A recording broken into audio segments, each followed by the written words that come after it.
Hi, everyone, and welcome to the Three Principles Global Community webinar. The Three Principles Global Community, or 3PGC, is a nonprofit organization that's committed to bringing an understanding of the three principles as introduced by Sydney Banks to people throughout the world. Today, we have Angus and Rohini Ross with us, and they are going to talk about being rewilded by your true nature. And just for everybody who's listening to the recording or anybody who's on live, if you want a way to get in touch with them, I'm going to post their bio and website link underneath the recording when I post it on YouTube, so you'll have a way to get in touch with them. Angus and Rohini, thank you for being with us. I'm really looking forward to hearing what you're going to share with us today. Oh, thank you so much, Bonnie. Thank you, Bonnie. And it's so fun to have so many people live with us. It's exciting. We look forward to hearing from you in the Q&A. Yeah, some familiar faces for sure, and some Yeah. new faces. Yeah. So hi to everybody. Yeah. Welcome. In different parts of the world. Some people looking very cold, some people looking very warm. Yeah, we can scroll through, have a look. Oh, and then we got some blank screens. All right. Well, Oh my goodness, Sean, how you doing? You'd be one of those people looking pretty cold, I'd say. Good to see you. Yeah. Yeah, stay cozy. All right. Well, today we're going to be looking at the theme of being rewilded by your true nature. And rewilding is a metaphor that Angus and I have been using for a while now that we've been having a lot of fun with. And I thought I'd share a little bit about the term rewilding. It's a term that comes from nature conservation, and it's focusing on how within nature there's this innate intelligence to restore itself back to balance and harmony, really independent of whatever ways it's been ravaged. There's this incredible capacity to return back to that beautiful state. And I love the term rewilding. It embodies a lot. But I remember when Angus and I first started using the term, people were a little shocked by it. I think it was a little risque, maybe for Yeah, I the think so. community, because we suggested a title for one of the conferences, and they asked us to take out the word rewilding. We were going to do something. I think it was in Denmark, and they said no, we can't translate that word. And so we're like, interesting. But fortunately, David Attenborough, I think, has given it a more less risque connotation since his I would say so, documentary. yes. So, but we're really using that metaphor to look at how we can be rewilded by our true nature and how we are nature, and that same intelligence is within us just as it is within the natural environment. Yeah, we sat down one day, and I think we were having a conversation about you know the innate well-being that exists and resides within all of us. And we were talking about maybe even doing a podcast. What could we do working with this theme? And I don't know who came up with the idea. I suspect it was me, but you might have other ideas on that front. But we had just recently seen, and I think probably seen again, because I think, we've seen it a couple of times. So this wonderful documentary, which you can actually go check it out on YouTube.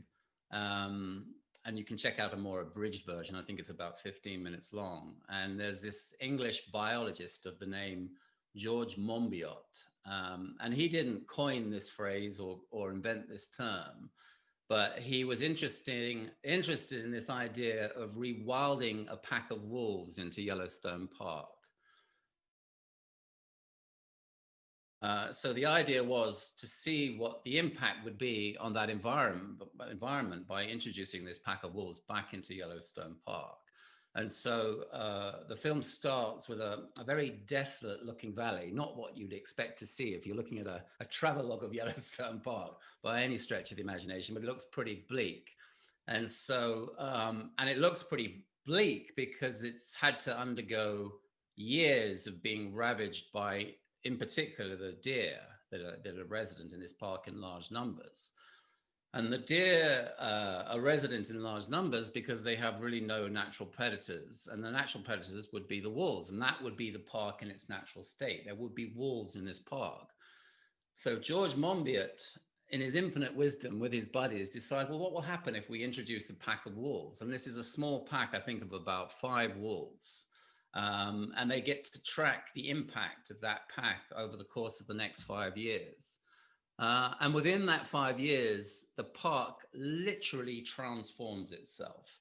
It goes from this very desolate looking valley where there's very little shrubbery, there's very little wildlife, there are only these deer smattered around, to eventually looking like this picture postcard rendition of what you would expect Yellowstone Park to look like if you were going to go and look on a travel website. And so what happened is that he says that when the wolves came back, the deer suddenly, well, they were naturally culled apart from anything else. But the deer also decided, oh, better not hang out in this valley. It's a little bit too dangerous, to be out there in the open. So the deer were less inclined to spend time in the valley. And as a consequence, all of these creatures suddenly started to reappear because the shrubbery started to grow back. So with the deer's removal, the shrubbery grew back, the trees came back, and with the trees and the shrubbery came birds. A whole bunch of chain reactions, natural chain reactions occurred where the habitat suddenly transformed back into this very lush environment filled with wildlife. And the ultimate effect, which was so mind-blowing to George Monbiot, was the reappearance of the wolves actually changed the course of the river. So the river that really once, when we started was just kind of like, but there was a lot of erosion. It was kind of almost going along in one straight line, suddenly started to wind its way through the valley. So beaver were reappearing, all kinds of creatures that really came back into that natural habitat, transformed the valley into this beautiful, into its beautiful, pristine natural state. So we saw that and we thought, what an incredible example, twofold, really. On one level, incredible example of the intelligence behind life in action, but also of the restoration of nature going back into its natural state. So the metaphor for us was like, well, look at that.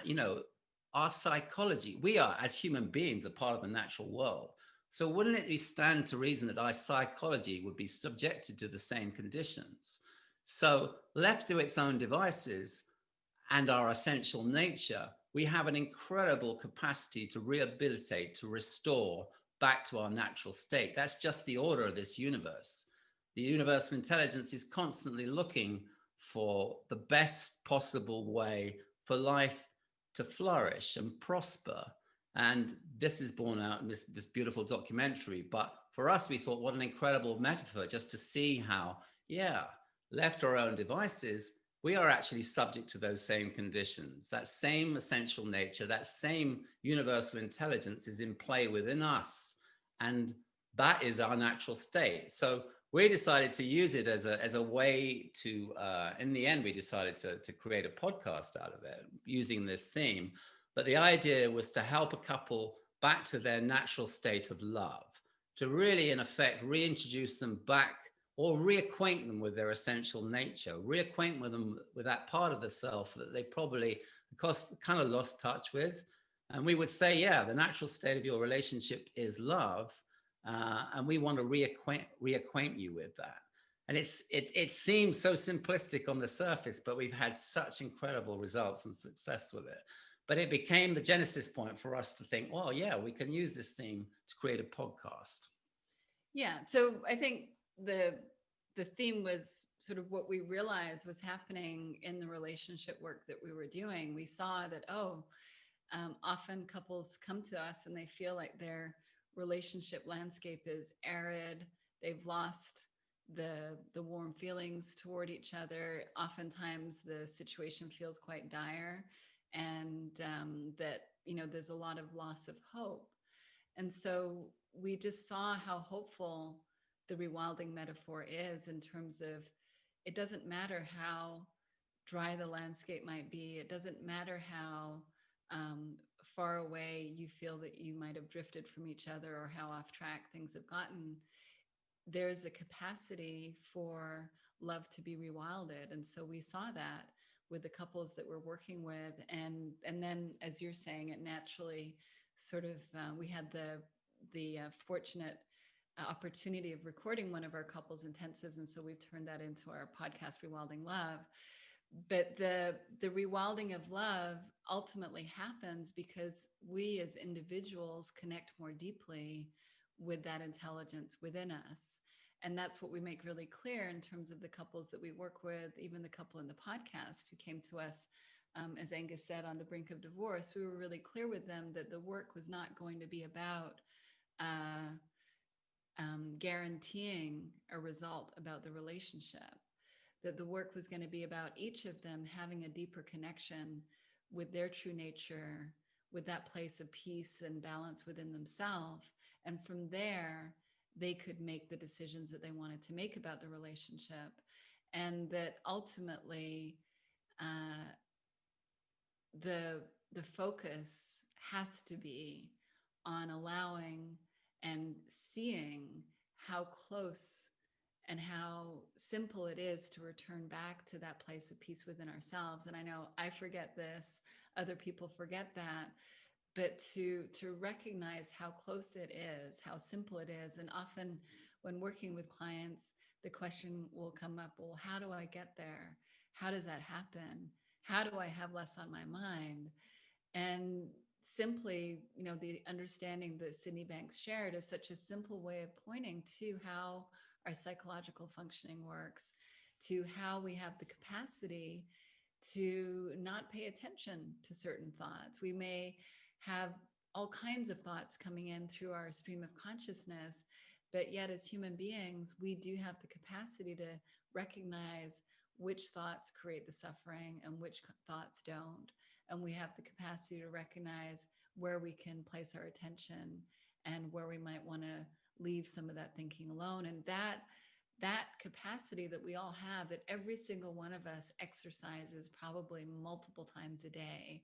Oh, I'm not going to think about that now. Like, oh, that's not the time. Where it's just common sense. When we get reactive, it doesn't look like it's common sense. But when you start to see, oh, it happens the same way, and that even in reactivity, we have the capacity to look to that deeper part of ourselves. We don't have to run with the noisy thinking in the moment. That's just a simple way of creating that change in the relationship dynamic. Yeah, I mean, it's fascinating to see how we get so gripped by our thinking, and in that sense, you start to witness the psychological management. So we would work with clients, we'd work with a couple, and you see them constantly trying to figure things out, and they're coming to you in a very sped up state. Which is probably why the marriage is in the condition that it's in the first place, and why they're coming to see us. So what we're really trying to do, and this is nothing new under the sun, because I know that you guys, are all coaches probably, and there's so much value in the idea of doing an intensive where everything is designed to slow the analytical machinery down. But what's so interesting to observe, and I'm sure you've all had born witness to this, is once the mind starts to settle and the foot comes off the accelerator, the natural state starts to reemerge, and you start to see people get perspective. You start to see, more importantly, from our standpoint, how that natural state of love starts to reemerge. And when that starts to reemerge, they get all kinds of clarity about what their relationship actually looks like, and start to see how they've kind of got gripped by their thinking, and that all the trouble and the difficulty that they've been encountering is pretty much involved in the illusion of thought. But nevertheless, with this particular metaphor that we've been using, it's been really wonderful to observe how it is very much a case of seeing that our clients are really gripped and identified with their thinking, their kind of human experience on that level.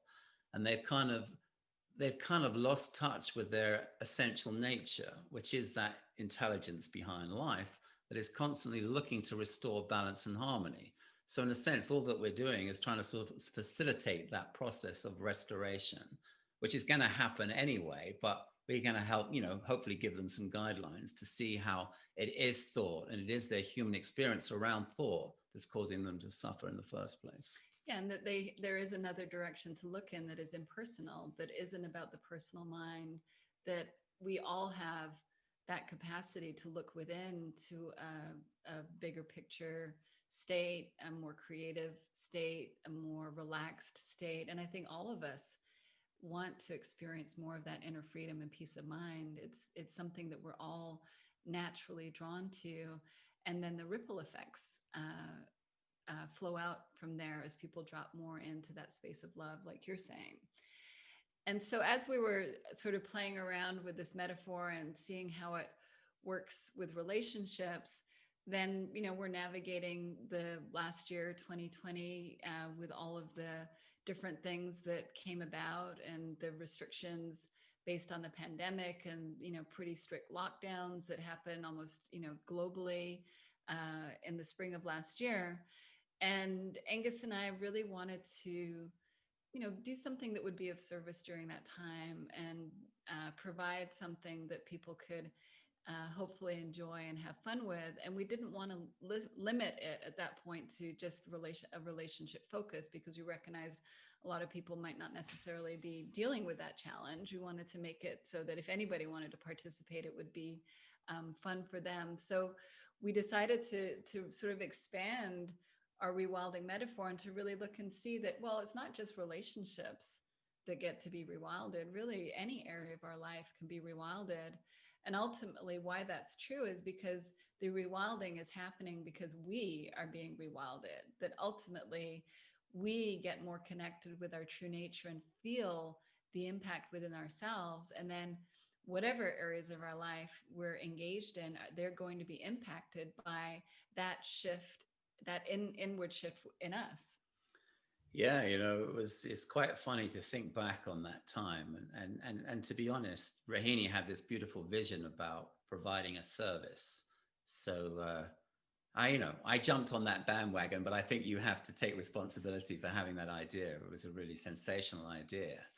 But I will never forget Rohini suggesting that we do like a Facebook ad. It was a video. It was a video. Yeah, we just recorded a video. Okay, a video. Yeah. Sorry for using the wrong vernacular. A Facebook video, and we've done a few Facebook videos up until that point, and they would get a little bit of traction from time to time. But I remember Rohini saying, "We'll do this video," and I guess I was up for doing the video. I don't know how seriously I was taking it, but in retrospect, I felt like I should have taken that really seriously. Why? Because what happened was that we did this video. I don't know if I shaved or combed my hair or turned up probably in a pretty disheveled state. We spoke for about 5 minutes. And that particular video, it got an incredible amount of views. I guess it's all relative, but it had something like 150,000 views when we were getting several hundred up until that point. So it really struck a chord. This idea of rewilding was something that really was in the zeitgeist. And people were really curious about it. And I think they were curious about it from the point of view from which what we were pointing to. There were maybe the odd few thinking, well, there's something a little bit maybe exciting or dangerous or maybe a little bit off color, I don't know.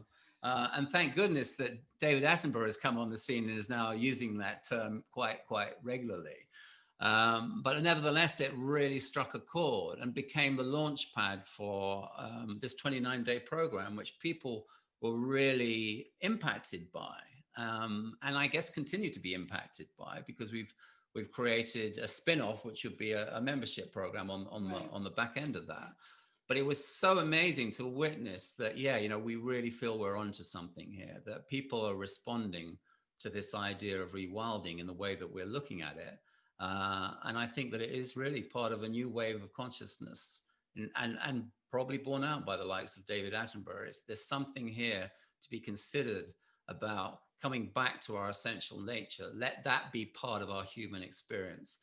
I know there are some people from our program on this call, so forgive me for being repetitive, but there's an Einstein quote that I really love, and I use it all the time, which I think really points to this idea of rewilding. And it is purported for him to have said that the intuitive mind is a sacred gift and the rational mind is a willing servant. And yet we've created a society that honors the servant and has forgotten the gift.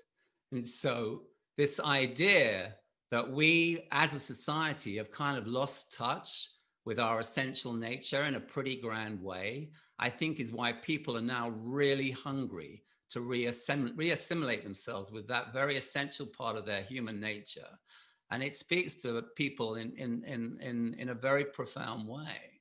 And that's why we've really, got a hold of this and we want to run with it, because we're seeing the impacts of this. I think that the world is really hungry for their true essential spiritual nature at the moment.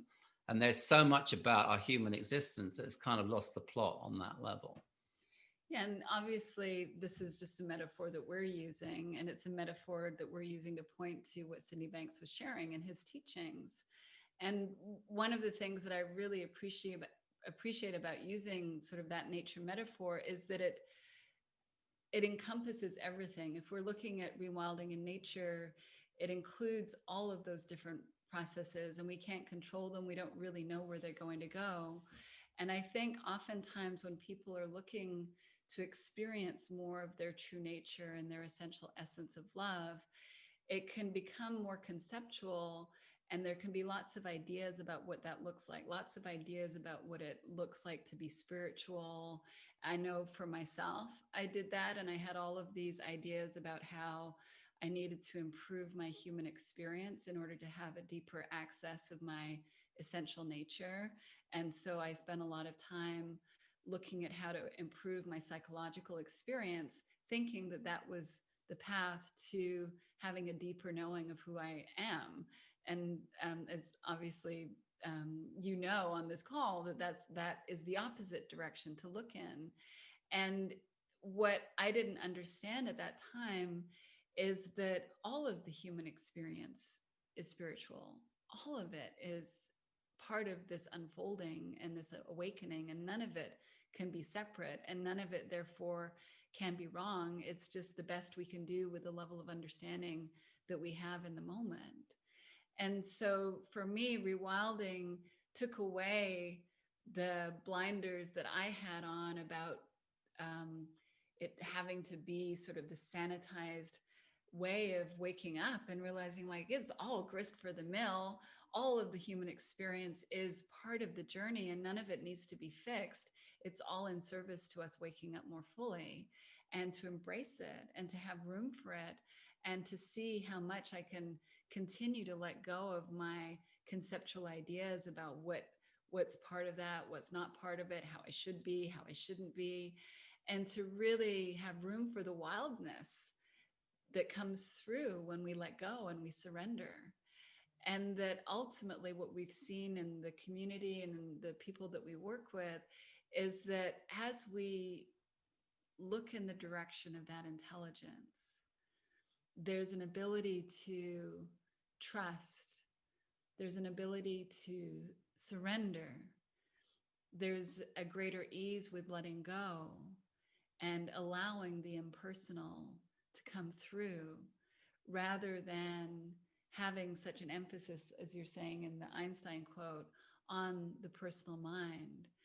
And what we've seen is just that recognition that there's the capacity to look within and simply listen deeply to what is being communicated and what wants to come through, and just taking action on that, whatever that might be, and being willing to trust those deeper feelings that have wisdom within them, and to allow life to be guided from that place, rather from, as you're saying, Angus, the analytical machinery that kind of likes to go on lots of spins. That there's this different compass point that we all know, we all recognize is true when we're connected with it, and we can all just get better at looking in that direction and listening to it and being willing to allow that to come through, because often it's not the listening that's difficult. It's often the willingness to step into what's available. And there can often be lots of limiting thinking about ourselves, about what's possible, who am I, all those kinds of thoughts. And the truth is, you are that energy.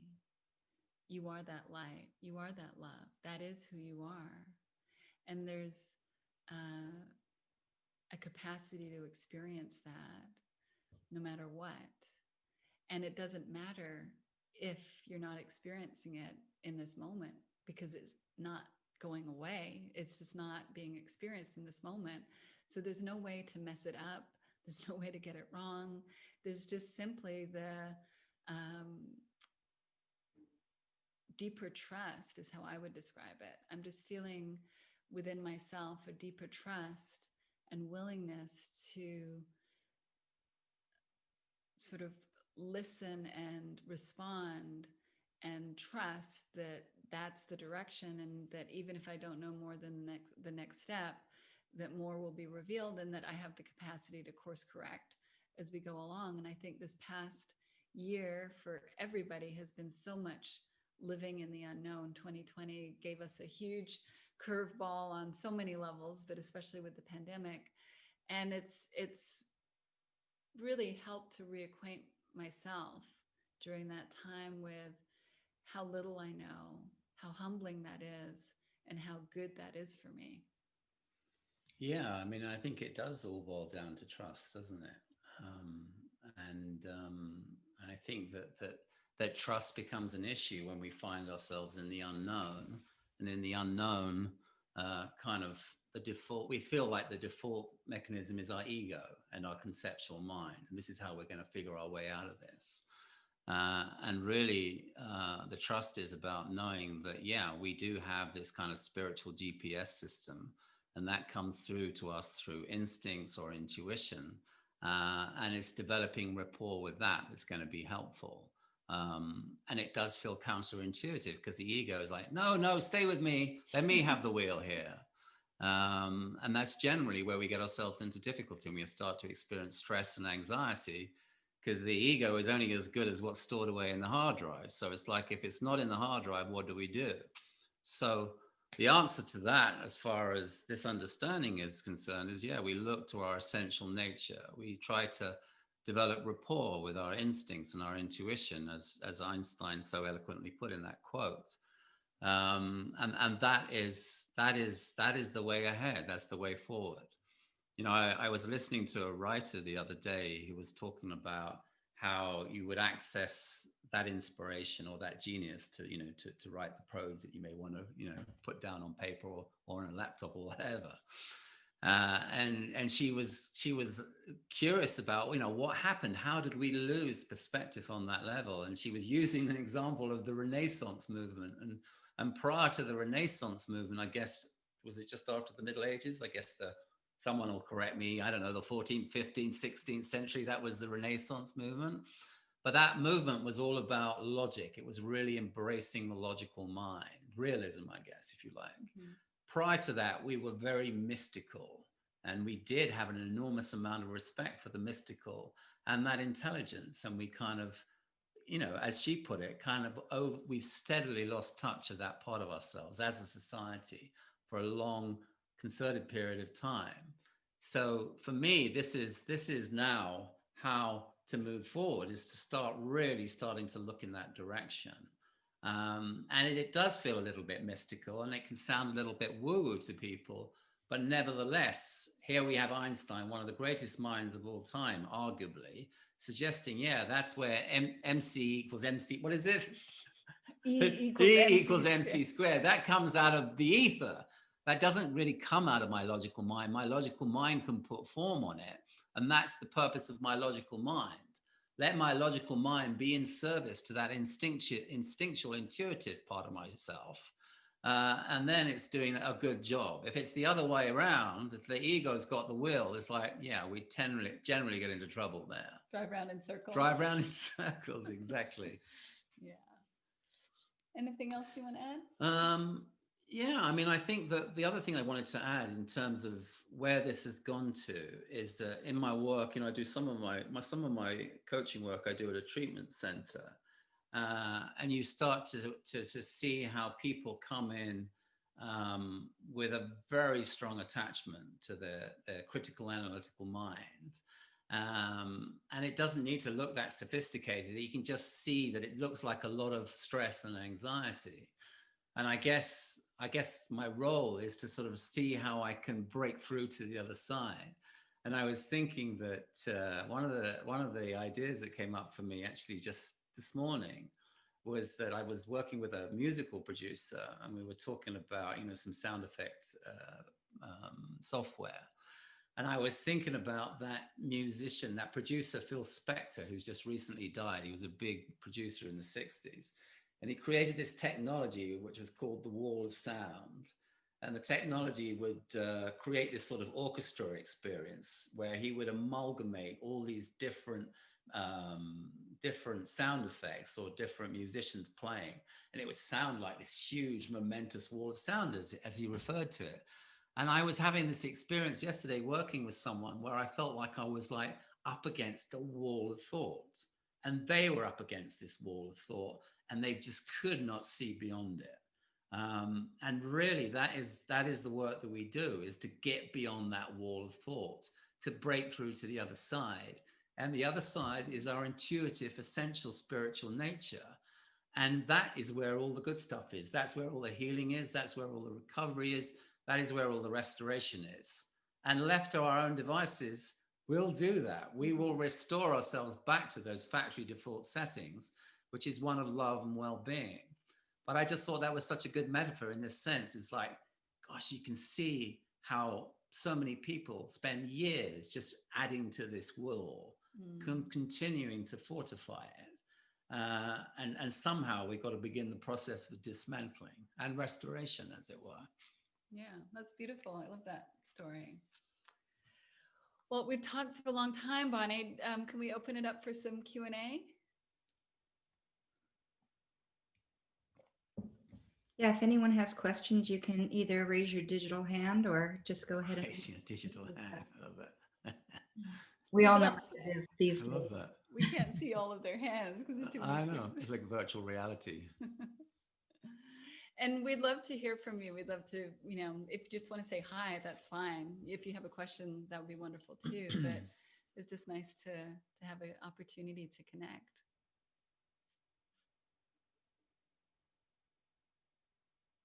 You know, raise your digital hand. One day we might be able to do these meetings, and it'd be like a virtual room where we can actually put on Oculus glasses and a suit and go out and meet people and hug people. Here we go, some hands raised. There we go. I think Silver was quick on the draw. Unmute. Hi. Hi, Silver. Hello. Good to see you. So nice to see you. I didn't even know this was happening, and Cass just told me about it. Oh, good. So that's why I'm in my dressing gown. I'm still in bed. I have to excuse my attire. Now you look very cozy. All good. I got in late from San Diego last night. I was on a job, so I've got a good excuse. Yeah, no excuse necessary with that. Not that I need one these days, but yeah. Well, I've loved your podcast. I always like listening to you too. I think you're really good fun. And I just had a little insight while you were talking, which was about sneaky thoughts that I don't even notice. Mm-hmm. Because, you know, you both know that I get nervous when I'm going to talk in public, or, you know, I can feel it in my body now, but I kind of just get on with it. Mm-hmm. And so I am thinking about, well, why are you getting nervous? Why is it a problem? Because I'm not really noticing their thoughts. You know, I'm not really noticing the sneaky thoughts that come in that are obviously happening, because luckily I know why I have that feeling is only because of my thoughts. So I know they're coming, but I'm just not seeing them. And so that was a little insight for me, but that wasn't really why I was raising my hand. I was raising my hand because I have some questions about my relationship, mm-hmm. Which is about losing the sexual desire. Mm-hmm. And to me, sex. And to me, that is a problem that I can't seem to get past. With the years of understanding from the principles and all of, you know, the listening that I've done with you guys, and, you know, all the books that I've read, that is a sticking point for me that I can't see my way out of. That there is no desire on my part. And I feel like I need to get out, because it's making my partner miserable, because he wants to do that and I don't think that's fair. Yeah. Well, I really appreciate you being willing to talk about it, and I know that you're not alone, because this comes up a lot. And first of all, I don't think it's recognized enough that it's very normal and natural for desire to shift over time, and especially in long-term relationships. That there's a study I was told about where it's actually a tendency that women tend to get bored more easily and lose interest sooner than men, often in long-term relationships. And that what's really often very difficult about it is that it's often taken on as if there's something wrong with me, that it's not the way that it used to be. I've got to fix this. It's my problem. Or maybe it's about how much I care about my partner. There's all kinds of meaning that we give this really natural shift in libido that is, there's nothing wrong. And there's something about a new relationship and the excitement of a new relationship that often makes it very easy for desire and arousal to come to the forefront. And when that isn't there in that way, the desire and arousal shows up differently. It doesn't mean that it's not available and it's not there. It just means that it's not showing up necessarily in the spontaneous ways that it did previously. Now, what happens in relationship is that often, because of the different levels of libido, different desire for frequency of sexual intimacy and so forth, then there tends to be conflict. And Angus and I have experienced this in our relationship. It's not something that we are completely unfamiliar with, but and it took a real toll. It took a real toll on our relationship. In fact, it seemed like a deal breaker for at a certain period of time. And it became a hot button subject, and we were not on the same side when it came to working it out. We were on opposing sides of that. And really that ultimately was what became the problem, not so much the what we thought was the issue. What became more the issue was the fact that the rapport and the goodwill in our relationship got so low, and that we weren't able to come together and sort of approach whatever the issue is. Like, it doesn't really matter what issue you plug in there. It could be around sexual desire. It could be around housework. It could be around money. You know, there's so many things that we could not be on the same team around. And I think when it comes to sexuality, there tends to be a lot more thinking and a lot more difficulty to not take it personally. And, you know, one partner takes it personally that the other partner isn't interested. The partner that's not interested takes it personally because they're not interested. And, you know, I'm talking in generalities here, Silver. So some of it may apply, some of it may not apply to you. But what I would say is the key focus is to, and your partner's not going to like this, but is to forget about the sex and to focus on the rapport. I'm just saying he was not going to like it, but no, you're right. It's a he longer won't. term solution. I'm not wrong. That's the problem. That's what I'm seeing is the problem, is that he's looking for, and I see, and it's normal. It's not criticism, but he's looking for the connection. Yeah. And so when that isn't on the table, there's no connection, and then there's more insecurity comes in, and then I find the insecurity more unattractive, and it's like this kind of cycle. Polarization. Yeah. But and that's really key that you say he's looking for connection, because with rapport, with goodwill, the connection happens. And from that place of having that be reestablished, then there's the capacity to look at what makes sense, what works for both of us. And I'll just speak in terms of our experience and my experience, that when the goodwill went up in our relationship, I wasn't expecting, we weren't at a point where it's like it was a deal breaker in our relationship, but it probably wasn't 100% equal levels of satisfaction, would you say? Yeah. So in terms of my feelings of goodwill and that good feeling with Angus, all of a sudden, with my heart opening more, there became more of an interest, but not in the like all of a sudden like, wow, that same kind of arousal is back that was there at the beginning of our relationship. But there became a willingness to explore from a heartfelt way what that might be like, and how does sexual connection happen when the arousal doesn't start off at an 8, 9, or a 10? What if it's at a 0 or a 1? Where does that go? And to be able to do that in a loving, safe, connected way, it really surprised me that, oh, it's just a different timing on it. It is still there, but it shows up in different ways. Now, for me, what that showed me was how important the trust, the connection, all of the deep feelings of that intimacy, that was what was important. And then it was a natural byproduct of that.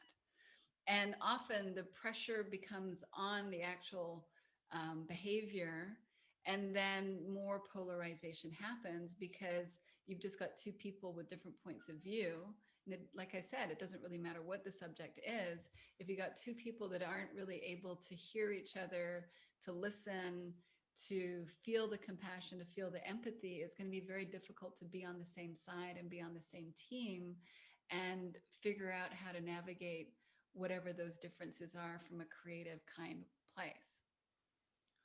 Yeah, and I think that that hits the nail on the head. It's about creativity and accessing that creative field, if you like. And I think that sex, because there's so much meaning that's attached to it, vis-a-vis all of our standards and expectations around it, that what happens is that becomes the greatest passion killer, because we're so lost in our mind, lost in that huge wall of thought around sex, that we have absolutely no room whatsoever to be creative. And I think that, what this understanding has shown us is it's like it's offering us a new way of being and a new way of seeing.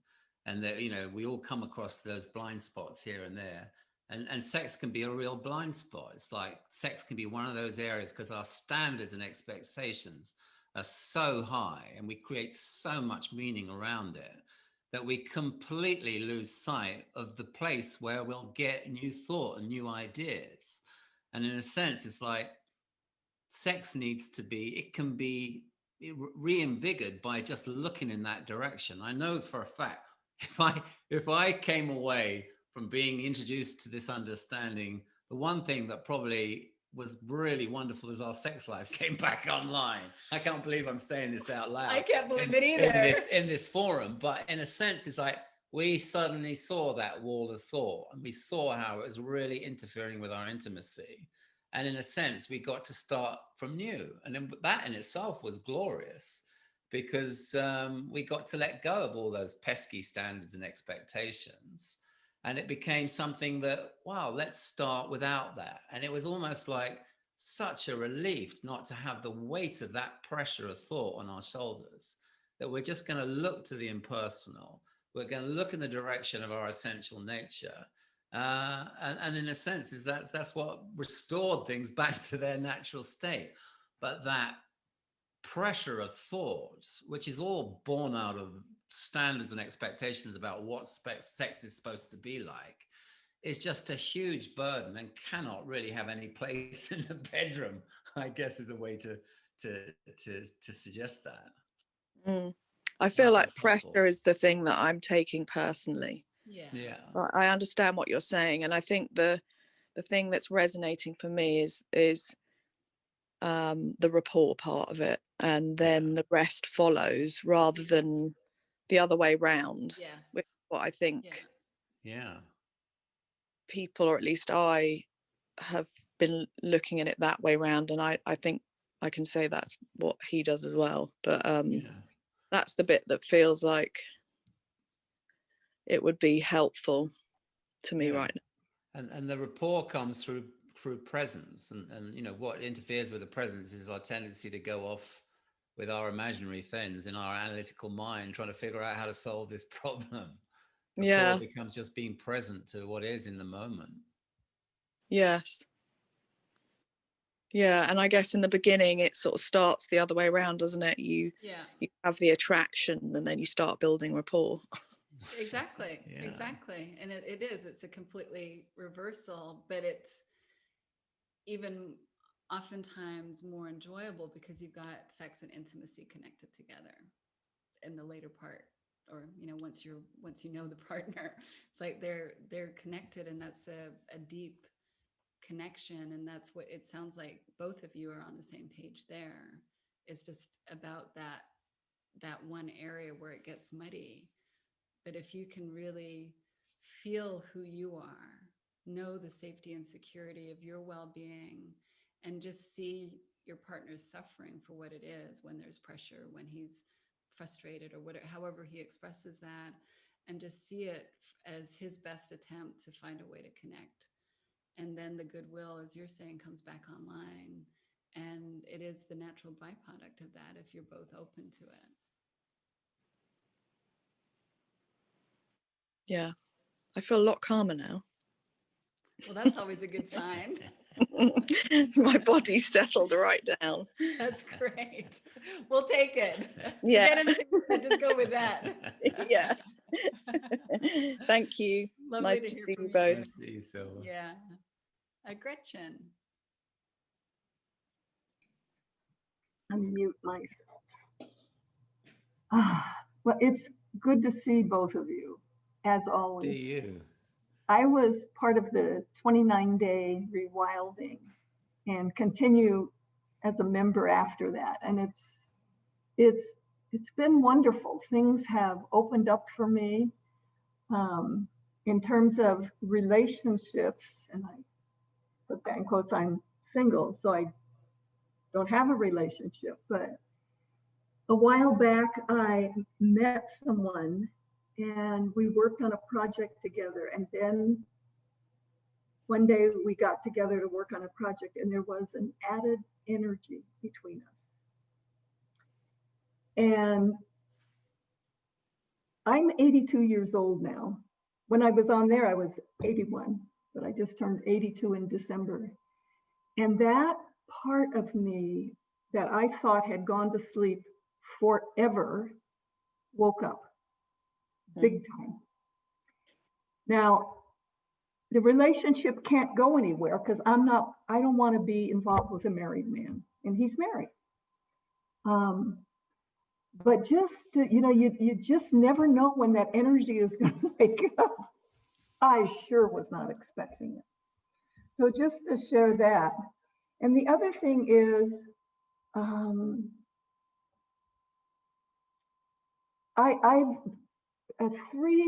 3-4 years ago, I started writing a book. And then I got to a point where, and my partner, George, was ill at the time, and it'll be 3 years in April that he passed away from cancer. And walking that journey with him was the most incredible experience of my life. Just, I'm so grateful I got to be with him.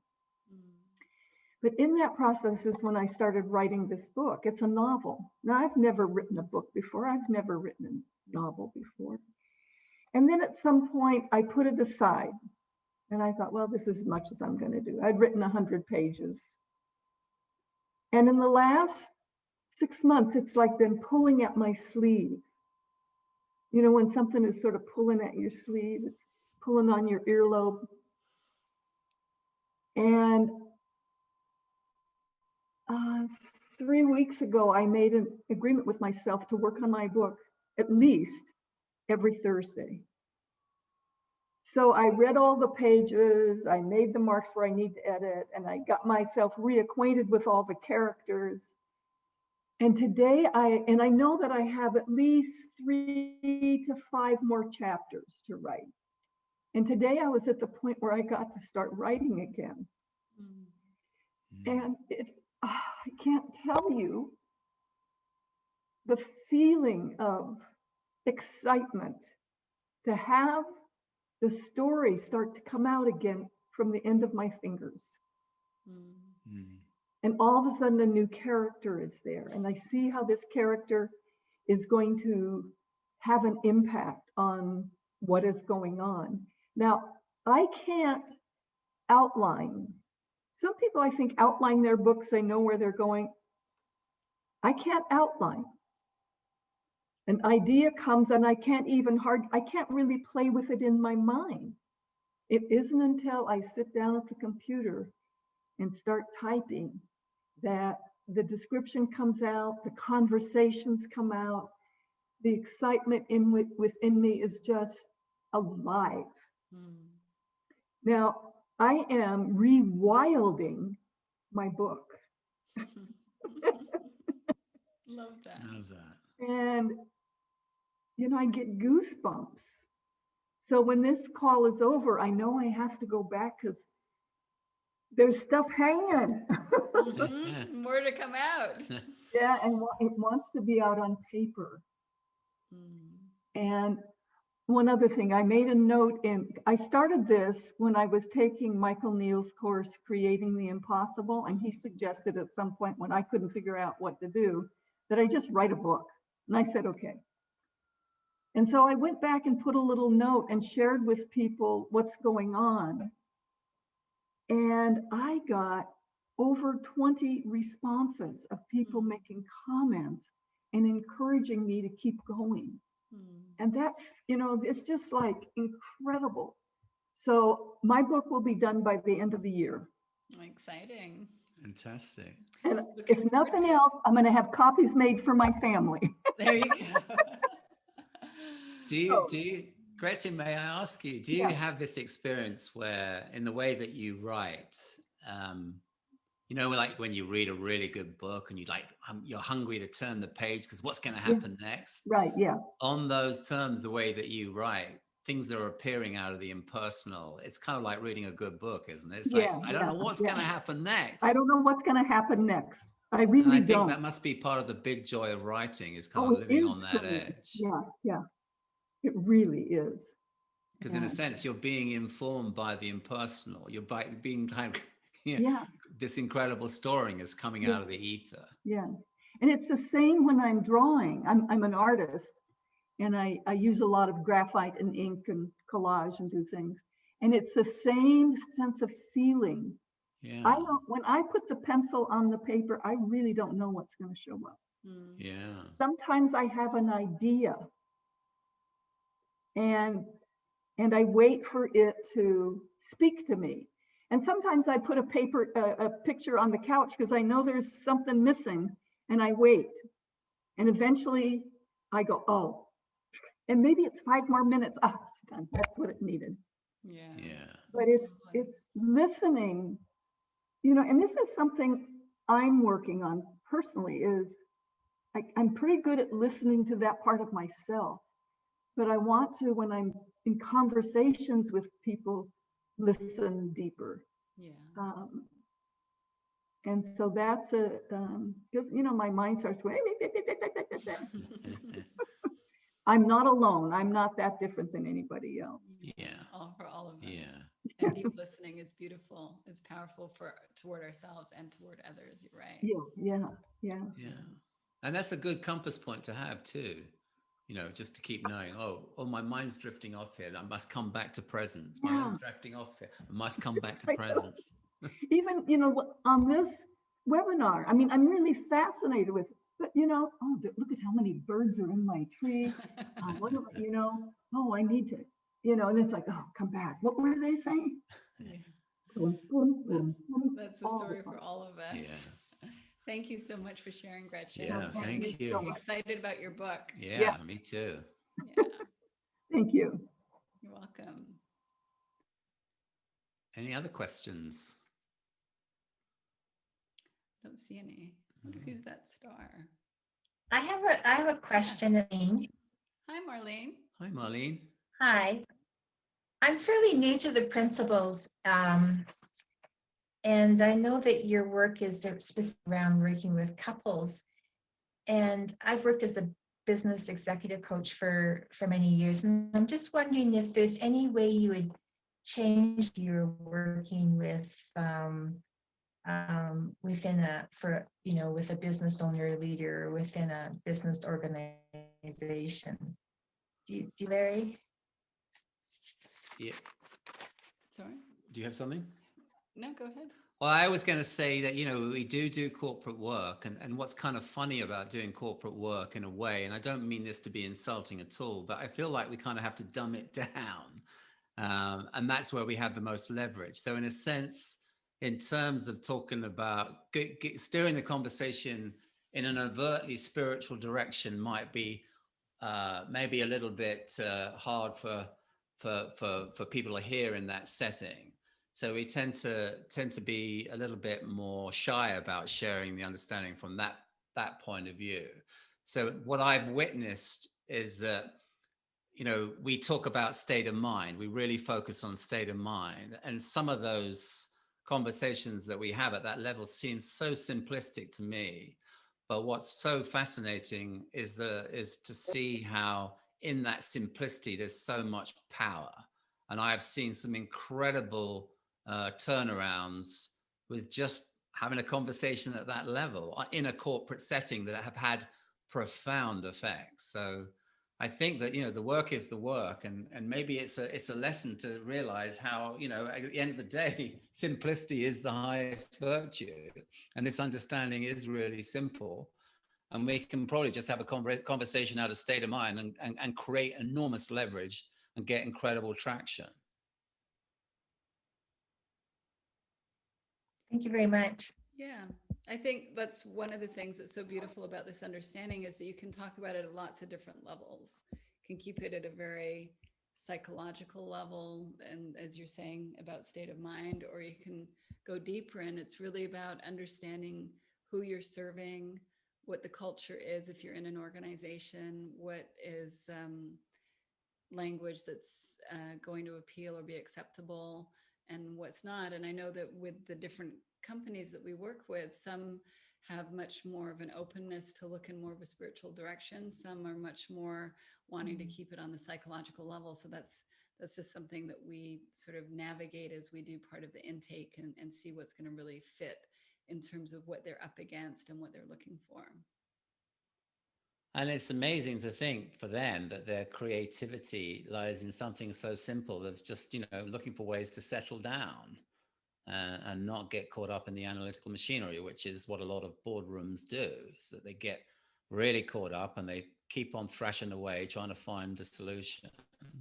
When really the solution probably will come when they go home and walk their dog. And, in a sense, people start to consider, well, how do I settle down? And that's a really good question for people to ask themselves. How do I get my mind quiet? How do I find that space? And then hopefully have a reference point to realize is it's in that space that my ideas come forward.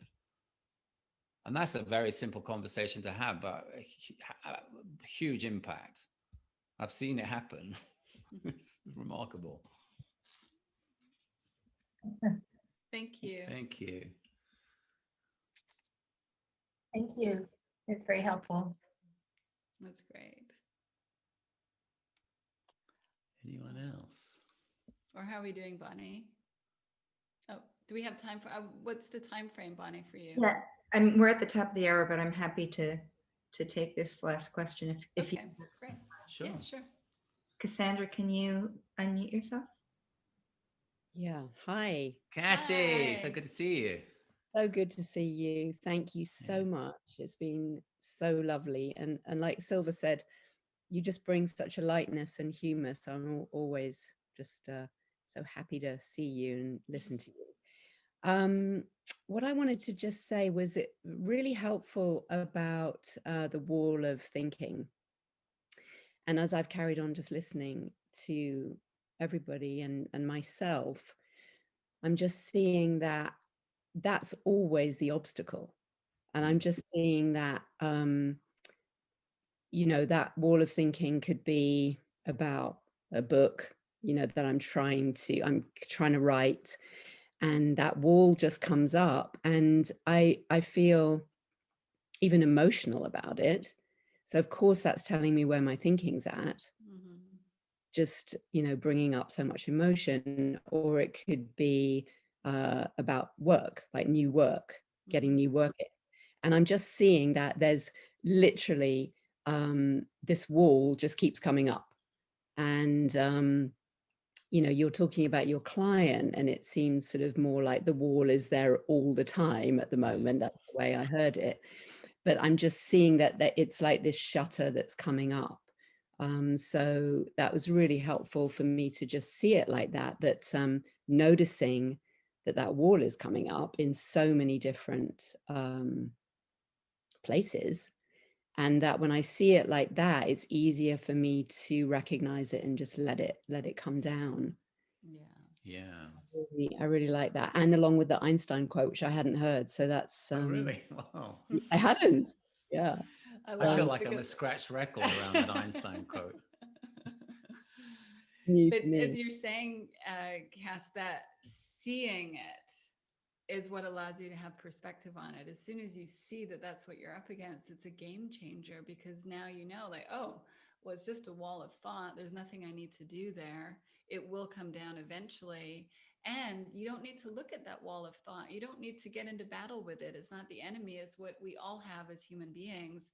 And when we relax around that and allow it to be there without fighting with it, we can then also feel the depth of who we are beyond that wall of thought. And then naturally things shift and evolve. But I love what you're saying about just seeing it for what it is what changes it. Yeah. And it becomes quite exciting. So I think that one of the things I noticed for myself with this particular client yesterday is that on one level, I felt really, I felt a lot of compassion for the suffering that they were experiencing, in having this wall of thought. But there was this other part of me was like, how do I get around it? How do I get to the other side? Is there a way through? And that became, the work that I was doing with this person is to find a way through to the other side. And that's actually quite exciting. And not just for that situation with that client, writing a book, doing anything, I guess anything creative is like, when I'm up against that wall, how do I get to the other side? And you're absolutely right. It's like just knowing that there is a wall and it's all an illusion anyway. And there is something on the other side that's going to like offer me an instinct or an intuition, a moment of genius, a way through, a soupçon of creativity. It's like, that's what I want to look towards. That's my North Star. And that's all I really need to know. That's my North Star. And I'm human, and I'm going to have a wall of thought every now and again. But that's just my growing edge, my growing wall, I guess. And to go back to the rewilding, it's all part of the landscape. There's nothing wrong. There's nothing that shouldn't be there. It's not a problem to fix. It's just, that's all part of the human condition. And can we enjoy all of it, even when we have walls of thought up? Can we find ways to allow that to be part of the rewilding? I think of Linda Pransky, and if she was aware of this metaphor, she would say, oh yeah, I look forward to those walls because it means there's an insight brewing. There's something for me to learn here. And I think that's the way to look at it. It's just a wonderful way to approach life. It's like, yeah, these are just growing opportunities. I haven't figured out this particular wall, but there is a way around it.